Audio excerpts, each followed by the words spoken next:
আসসালামু আলাইকুম। ঈদের ছুটিতে গ্রামের বাড়িতে বেড়াতে এসেছি।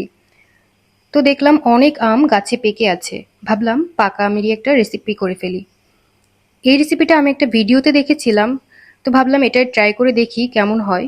প্রথমে একটা আম নিয়ে সেটার একটা সাইড কেটে আমি ছোট ছোট টুকরা করে একটা কাপে নিয়ে নিয়েছি। এরপরে নিয়েছি একটা তালের শাঁস। তালের শাঁসটা আমি ছোট ছোট টুকরা করে সেম কাপে নিয়ে নিয়েছি। আপনাদের কাছে যদি তালের শাঁস অ্যাভেলেবেল না থাকে এটাকে স্কিপ করতে পারেন।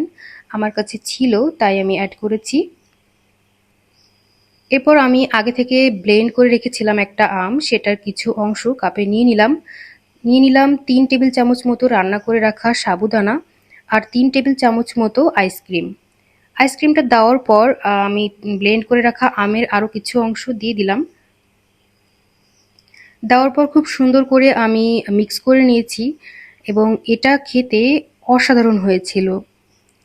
দেখতে যেমন সুন্দর কালার হয়েছে, খেতেও কিন্তু মাশাল্লাহ অনেক মজা হয়েছিল। যেহেতু অনেক বেশি গরম পড়ছে, তো এই রেসিপিটা বেশ ঠান্ডা ঠান্ডা এবং খেতে অসম্ভব মজা। আপনারা অবশ্যই ট্রাই করবেন, আশা করি আপনাদের কাছেও ভালো লাগবে।